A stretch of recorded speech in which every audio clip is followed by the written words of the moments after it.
I always thought my life was perfect. I had a job I loved, a father who I believed had my back, and Julia, my fiancée, the love of my life. Every morning, waking up next to her felt like a small miracle. Every conversation with my father felt like guidance. I thought I was untouchable, like nothing could ever go wrong. I remember that morning vividly. The sun had just begun creeping through the blinds, painting golden stripes across the room. Julia was humming softly in the kitchen while I sipped my coffee. Her laughter filled the apartment, light and carefree, and for a moment I felt nothing could ever break this bubble. "Joel, did you see this?" she said, holding her phone up with a grin that made my chest tighten. I smiled, expecting something trivial, maybe a funny meme. But that smile never reached my eyes the way hers did. I shrugged, still half asleep. "You're going to love this," she said. And in that instant, a strange feeling settled in my chest. Something small but sharp, like a warning. I brushed it off. Maybe it was just a morning haze. Life at work was no different. I had built a life on routines, small victories, and trust. My colleagues liked me. I respected them. I was careful, polite, calculating when needed, but always honest. I believed honesty was my strongest armor. And in my life, I thought it was enough. Even with my father, Eric, I felt secure. He had always been a figure of strength. He wasn't perfect, but I trusted him. He had helped me through school, guided me through jobs, and had always been there to offer advice, sometimes too much. But always, I thought, with my best interest at heart. Jace, my closest friend, was my anchor. He had been there when I failed, laughed at my mistakes, and quietly encouraged me when I doubted myself. I trusted him completely. The one person I could confide in without hesitation. That day, I left for work with Julia waving from the balcony, her hair catching the sunlight, golden streaks dancing with the wind. I didn't know it then, but that wave would become a memory I'd replay countless times. A reminder of what was lost, what I had once thought untouchable. The first hint that something was wrong didn't come from Julia or my father. It came from a small, insignificant message. One I almost didn't notice. My stomach sank the moment I read it. It wasn't clear at first. Just a few words, a name I didn't recognize, and a time. Something was off. My instincts screamed at me, but I convinced myself I was overthinking it. After all, life was perfect, wasn't it? I wish I had listened. That night, I returned home to find Julia unusually quiet. The playful teasing, the laughter, the easy warmth, it was gone. She avoided my gaze, and when she finally spoke, her words were clipped, cautious. "Joel, we need to talk," she said, sitting down across from me. Her hands were folded neatly on her lap, almost nervously. My heart raced. Something about the way she said it made my chest tighten. A part of me wanted to run, to ignore it, but I couldn't. I had to know. "Okay, what is it?" I asked, trying to keep my voice steady. She hesitated. That hesitation shattered something inside me.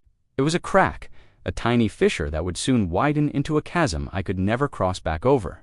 "It's complicated," she said softly, her eyes darting away from mine. "I didn't want to hurt you, Joel. I never wanted to." And that was it. Those words, they hung in the air, heavy and suffocating. I didn't know what she meant, but my gut told me this was the beginning of the end of everything I thought I knew. I remember pacing the apartment that night, Jace's words echoing in my mind. "Trust your instincts, Joel. Never ignore them. But instincts are tricky. They warn you, but they don't tell you the full truth." I had no idea that what I was about to uncover would shake the very foundation of my life. Sleep didn't come that night. I lay awake, staring at the ceiling, replaying every moment, every word, every glance. Something was terribly wrong. Something was hidden in plain sight, and my life, the life I had built so carefully, was about to crumble in ways I could never imagine.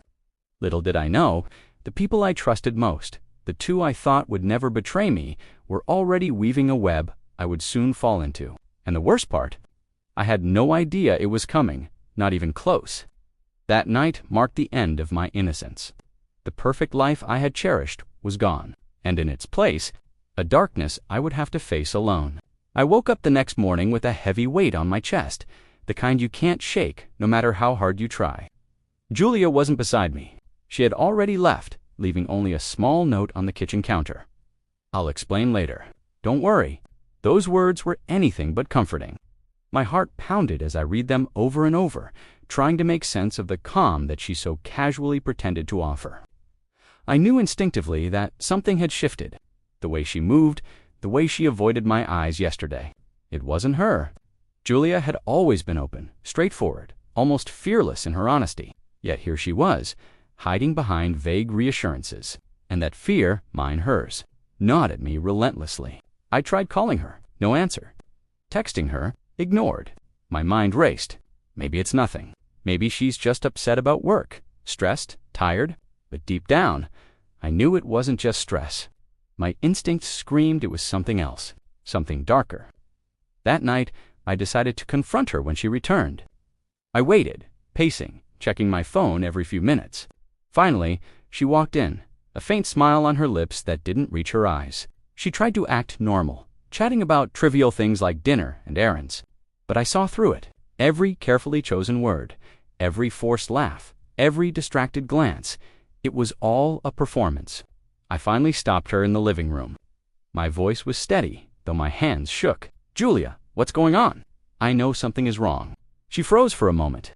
That tiny pause told me more than anything she could say. Her eyes, usually warm and full of love, were now guarded, distant. I didn't want you to find out this way," she said quietly. "Joel, it's not what you think." But I knew exactly what she meant. I didn't need her to confess. I had felt it, smelled it, sensed the distance she was hiding.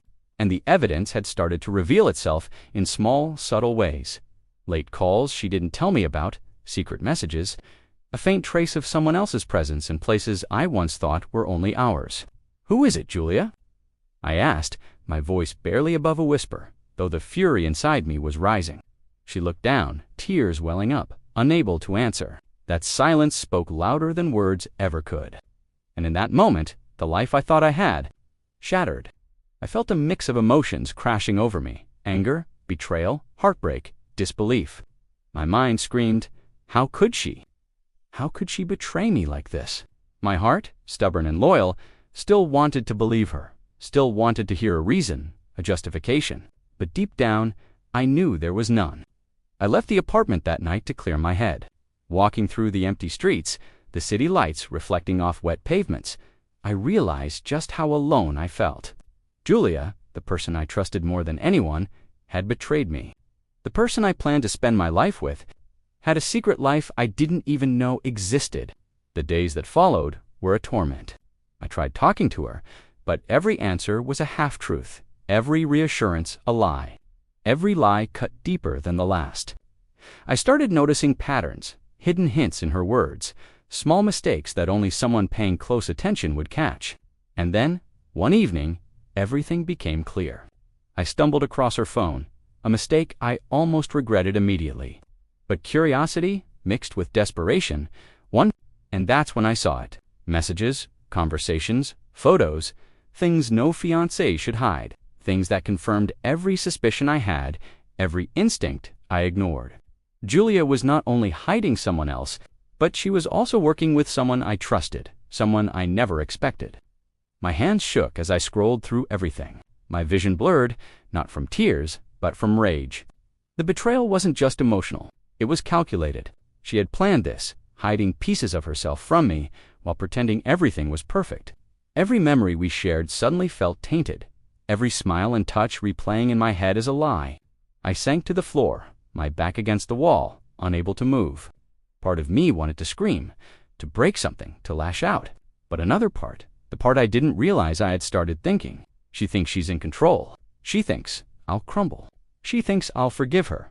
No, not me. Not Joel. That night, as I lay awake, a storm of thoughts and emotions waged war inside me. Anger, sorrow, betrayal. But also clarity. I realized that my life would never be the same. The woman I loved had chosen deceit over trust. And if this was how it was going to be, then I had a choice. Either let this betrayal destroy me, or rise above it and take back control. I wasn't sure how yet, but one thing was clear. Julia's actions would have consequences, and I was going to make sure of it. Little did I know, this was only the beginning. The first betrayal was only the tip of the iceberg. The deeper truth, the one I never expected, was yet to be uncovered. And when it revealed itself, my life would change forever. The next few days were unbearable. Every time I looked at Julia, every time I heard her laugh or saw her smile, I felt a burning anger mixed with disbelief.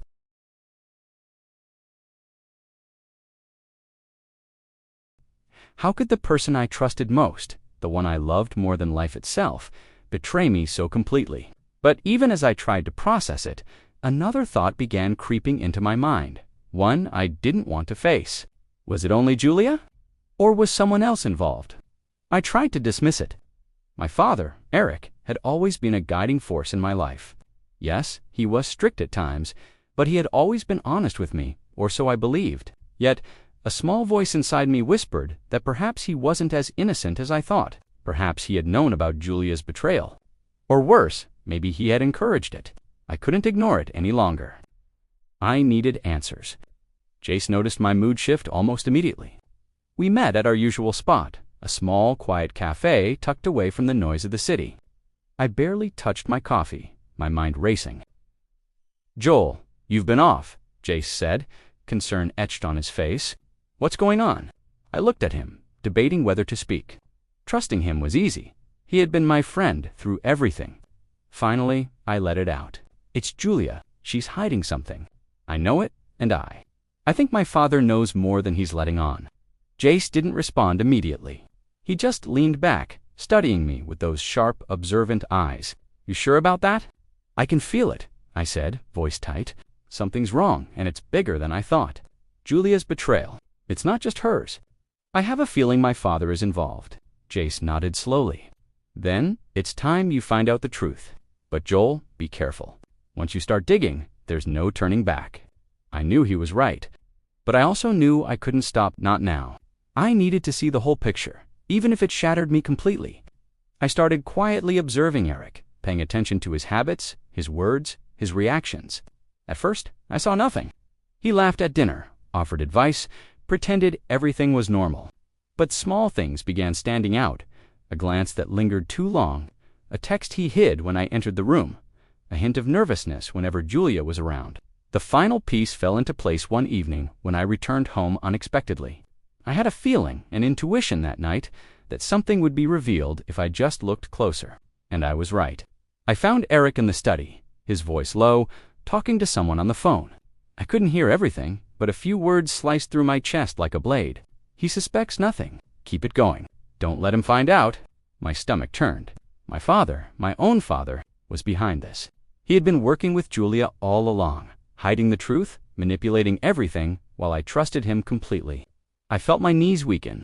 Betrayal is heavy, but double betrayal is crushing. The two people I loved and trusted most in this world, the ones I believed would protect me, guide me, support me, had destroyed the very foundation of my life. For a long moment, I just stood there, silent, listening to his words. Anger boiled in my chest, but beneath it, a deeper, colder emotion began forming. Clarity. This wasn't random. This wasn't impulsive. Everything was deliberate. And if it was deliberate, then so could my response be. That night, I barely slept. The reality of the situation hit me in waves. Julia had betrayed me. My father had betrayed me. But I wasn't powerless. I wasn't helpless. I could feel a shift inside me, a determination rising from the ashes of my heartbreak. I would take control, I would plan, and when the time came, they would see the full consequences of their actions. Jace became my anchor during this time. We spent hours dissecting every move, every hint, every subtle lie that Julia and Eric had woven into my life. "We need a plan," Jace said. "One mistake, one slip-up, and they'll know we're onto them. We have to be patient, calm, strategic." I nodded, feeling a strange satisfaction in the thought of finally regaining power. For the first time in days, I felt a sense of purpose. The betrayal had hurt me, yes, but it had also awakened something I didn't know I had: focus, clarity, and a burning desire to reclaim what was mine. I started documenting everything: messages, emails, hidden calls, patterns. Every lie, every secret, every manipulation became a piece of a puzzle. And as the pieces fell into place, a plan began to form. Not just to expose them, but to make them feel the weight of their own deceit. I knew it wouldn't be easy. Julia and Eric were clever, calculating, and confident in their deception. But I had something they underestimated: the ability to stay calm, to think ahead, and to use their own betrayal against them. And so, with a mix of grief, anger, and determination, I began the first steps of my revenge. Not recklessly, not impulsively, strategically, deliberately, like a storm gathering strength before it strikes. Little did they know, the boy they thought they could manipulate, the man they believed they could control, was already becoming the storm. After the shock, after the endless nights of replaying every smile and lie, a different kind of silence settled over me. It was not emptiness, it was focus. Where hurt had lived, calculation took root. I stopped being the man who trusted without question. I became someone who watched. I became someone who planned. Jace and I met in the quiet of his garage, surrounded by tools and the smell of oil, an ordinary place that somehow felt like the right battlefield for what was coming. We didn't shout. There was no dramatic speech, no wild promise, just two men sitting with the truth and deciding what to do next. "We're not doing anything stupid," Jace said first, practical as always. No confrontations, no scenes. You want them exposed, not a headline that fades. Think long term. Hit them where it hurts. Their pride, their reputation, their security. I nodded. Pride, reputation, security. Those were things my father and Julia both cared about. They had built facades of respectability and success. If those facades could crack, if their careful balance could tip, then the betrayal would mean more than private pain. It would cost them in ways that would resonate. We began with evidence, not because I wanted to gloat, but because facts remove doubt. Facts make the story undeniable. So I collected everything I could find: messages, receipts, timestamps, small inconsistencies that had once seemed meaningless. Jace taught me how to archive things safely, how to make copies, how to hide tracks. He made me think like someone who planned for patience. Document first, he said, then decide how to use it. I also started watching them separately, like a man studying two skilled players in a chess match. I learned their rhythms, the way Julia scrolled through her phone when she was nervous, the way Eric cleared his throat when he lied, the small gestures that gave away more than words ever could. I kept my face neutral, my voice calm. The less I showed, the more they revealed. But revenge isn't only about facts, it's about psychology. You can't just fling evidence and expect the world to care. You have to shape the narrative. You have to make sure the people around them, friends, colleagues, the small network of respect they'd spent years building, see the cracks in the same light you do. That meant subtle moves. Rumors seeded carefully. Questions left to grow. Reputation is delicate. A whisper can become a roar if given the right wind. We started with small pressure points. I tipped a careful hint to a colleague at Eric's firm. Nothing direct, just a question. Have you ever noticed how careful some people are about appearances? It sounded casual, but the right ears heard it differently. I made sure the hint reached someone who mattered, a person who valued truth and tipped toward consequences. With Julia, it was different. She had built her own echo chamber of friends who believed in her story. To fracture that, I played a quieter game. I began reversing the narrative she'd crafted by being the man who seemed broken but honest. I let my pain be visible to the right people, people whose sympathy would carry weight. When enough trusted people watch you with pity and curiosity, they ask questions. When they ask, stories start to shift. Still, there were moments I hated myself for. Plotting revenge felt dirty sometimes, like walking in muddy water and leaving footprints I'd have to explain later. Some nights, I would sit in the dark and remember Julia's laugh, the way my father's hand felt on my shoulder at graduation. Those memories were knives I kept sheathing and unsheathing. My anger told me to act fast. My chest told me to breathe. The balance between fury and patience was the hardest part. Jace kept me steady. He was the cool voice when my head burned, the one who reminded me that speed without thought would ruin everything. You want them to unravel themselves, he'd say. You don't want to give them a reason to bury the truth deeper. We also considered legal pressure, not because I wanted courts to drag my family's name through mud for revenge's sake, but because legal documents are difficult to ignore. We spoke with a quiet lawyer, someone who did not ask for spectacle, just clarity. We asked about what legal avenues might exist if we had proof of financial manipulation, of false business claims, of agreements hidden from me. If evidence existed that showed financial betrayal or manipulation, it could change everything. Contracts, bank records, signed statements, these were weapons that didn't look like weapons. There were tactical moves I made just to unsettle them. A false address change that made a bill arrive at the wrong time. A carefully timed social post that hinted at moving on, even though I hadn't decided that yet. Each move was measured, nothing flashy, and each one made them react in small ways, fumbles that revealed more of themselves. People under pressure make mistakes.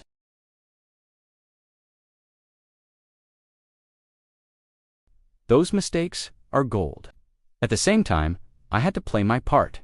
The wounded fiancé, the son who seemed fragile. I let them see me falter. I let Eric's pride think it had its grip. That made their slips easier to spot. For the first time, I used my pain-like armor, showing just enough to keep them comfortable, hiding the rest. The world saw a broken man. Behind closed doors, I was planning the storm. There were nights when revenge felt hollow. There were nights when I thought the cost might be too high. Revenge changes you. I watched shadows of anger creep into my voice, into the way I moved. I had to remind myself of the line I wouldn't cross. No irreversible harm, no public destruction that would hurt innocence. I wanted justice, not to become what I despised. That promise kept my hands from acting recklessly. Then small victories started to appear. A business contact who had always admired Eric suddenly asked a pointed question. A friend of Julia's confided a worry they'd had about her secrecy. Little fissures widened into cracks. The people around them began to see what I had seen. The puzzle we'd assembled began to look less like conjecture and more like a picture. Yet, even as the plan took shape, a new, colder thought crept in. They might sense it. They might notice the change and tighten their lies. That's when Jace whispered the plan for the next stage. Bait. Not violent bait. Not traps meant to destroy physically. Psychological bait. An irresistible offer placed in plain sight. One that would force them to make a move and reveal everything. We would give them a choice disguised as opportunity. Let their greed and fear pull the cord. That cord would snap at the wrong time, leaving them exposed. I liked the idea. It fit the theme I had formed in my mind. They had used people for advantage. Now, advantage would be the instrument of their undoing. Before we set the bait, before the first trap would be noticed, I had one last private moment with myself. I stood in front of the mirror late one night, looking into my own eyes. I wanted to make sure I recognized the man who was about to step into the light. This ends on your terms, I told my reflection, but not by becoming them. The plan was ready, careful, patient, and edged with the kind of precision that comes from heartbreak turned to purpose. We had evidence, allies, legal roots, and above all, patience. The next steps would not be loud. They would be inevitable. Tomorrow, we set the bait, and when they reached for it, they would not know that their hands were closing, the very door that would trap them. The morning we decided to act, the city felt different, quieter, as if it too was holding its breath. Jace and I moved with a silence that wasn't empty. It was focused. We had rehearsed the steps so many times that each move felt almost automatic. Place the hint, watch the reaction, collect the slip, preserve it. No theatrics, no shouting, just patience and timing. The bait was simple and perfect for them, an opportunity that seemed too good to refuse. A quiet job opening at a partner firm, one that would elevate Eric's standing and give Julia an appearance of influence she longed for. It was the sort of thing they would take without thinking twice. Greed and the hunger for status are powerful blinders. We didn't have to push them. We only had to make the prize sparkle. I remember the day the offer went out. Eric received the call with a voice that pretended casual interest. Though I watched him from the corner of a cafe window and saw his shoulders tighten. Julia smiled too widely when she heard the news, that practiced mask dropping into place for a moment before she smoothed it out. They both wanted that prize. They wanted it enough to risk mistakes. And mistakes they made. It began small. Eric, always careful with documents, left his laptop unlocked for a long minute while he got coffee. Jace and I were waiting nearby with copies already made of what we needed. A careless second, and a file that shouldn't have been there slid into our hands like a secret waiting to be freed. It was a signed document, one that tied Eric's name to a shady deal, an agreement hidden from me, one that explained money that had disappeared. Decisions made without my knowledge. Julia's slip was quieter but sharper. She forwarded an email meant for a confidant to the wrong contact. It contained a line that connected her to a business arrangement that used my name and reputation as cover. It was like watching a tapestry unravel, a thread pulled here, a knot loosened there. And suddenly, the picture they had so carefully woven began to fray. Every piece we found was cataloged, time-stamped, backed up. Evidence loses strength if it's messy. We made it clean. We made it undeniable. Each discovery felt like a small retribution, a stitch in a pattern that would become their undoing. But the real art wasn't only in the documents. It was in letting them make the next move and watching them scurry to fix things. Pressure forces people to reveal who they really are. Under pressure, Eric became frantic, sharp with words, defensive in meetings, quick to blame others. He began to overcompensate, posting good news and making promises he couldn't keep. Those promises were the cracks Jace and I needed. Julia, on the other hand, retreated into secrecy. She started calling people at odd hours, asking favors, attempting to repair small damages. In her haste, she made more mistakes. A canceled appointment here, a hurried message there, pieces of a pattern we could stitch together. I watched her from a distance more often, cataloging the cadence of her guilt, letting it etch itself into the plan. We also used human nature against them. Sympathy is a powerful lens. I let my circle see me in a certain light. The man betrayed, the man trying to heal. Friends leaned in. People who had once admired Eric began to ask questions when subtle hints reached them. A single pointed question in the right company creates a ripple that becomes a wave. The firm where Eric worked couldn't ignore whispers forever. Reputation is a fragile thing, fragile, but dangerous when it cracks. One afternoon, an email I had been waiting for arrived. It was from a small investor who had been quietly watching Eric's company. He asked for clarification on a suspicious transfer. The timing was perfect. It landed just as Eric was trying to finalize that new role. Panic set in behind his polished veneer. He made a call he shouldn't have made, a call Jace had been waiting to overhear. In that call, he admitted to moving funds, to covering mistakes, to decisions he'd kept hidden. We had him, not because we wanted vengeance for vengeance's sake, but because truth matters. I had been betrayed, yes, but I'd also been erased from decisions that affected my life. That was the real crime. The evidence we gathered wasn't only about hurting them, it was about reclaiming my story. Still, part of me felt strange pleasure at their confusion. Watching the facade I had lived behind crumble under its own weight felt like the release of a pressure valve. I hadn't known I had. I told myself I was seeking justice. I told myself that the world needed to know who they were. When the lawyer sat with us and laid out possible moves, quiet demands, sealed evidence submitted to auditors, a private confrontation with people who mattered to them, I felt the plan close like a fist preparing to strike. We decided to pull one public thread gently. Not to humiliate them for the sake of spectacle, but to force a real response. A trusted colleague of Eric's received a dossier cleanly formatted, factual, and devastating in its clarity. It wasn't leaked to the press.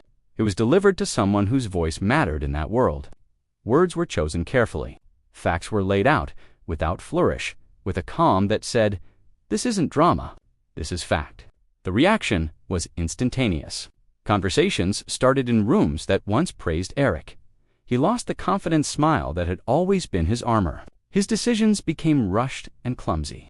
He began to isolate himself, leaning on people he shouldn't trust. Blaming market forces, bad luck, anything but the truth. Those around him started to whisper about stability, leadership, and judgment. In their minds, doubt was growing like mold. Julia felt the ground under her feet shift too. Invitations dried up. A friend who used to defend her started asking questions in private, and then, crucially, in public spaces. The circle she had created to shield herself slowly dissolved. When reputations are fragile, even a single pointed doubt can ripple into collapse. Throughout it all, my own mask was working. I maintained the split between the man I presented to the world and the one who plotted in shadows. People saw me as wounded, but dignified. I let their sympathy draw out confessions from those who once stood by Julia and Eric. People talked when they felt compassion for me and, in doing so, revealed the cracks in their stories. By the time the first official inquiry began at Eric's firm, the documents were organized. Witnesses had been quietly approached. The lawyer advised on wording, timing, and ways to ensure the inquiry couldn't be shut down by a well-placed apology or a sudden resignation. This was not about destroying lives for sport. It was about righting wrongs with the tools the world respected: facts, process, and accountability. The first meeting was clinical and cold. Faces I had known my whole life looked at me in a new way, some with pity, some with suspicion, and others with something I couldn't easily name. I stood there as evidence was presented, as questions were asked, as details I had collected were placed on the table. I felt none of the relief I expected. Instead, I felt an odd combination of vindication and emptiness.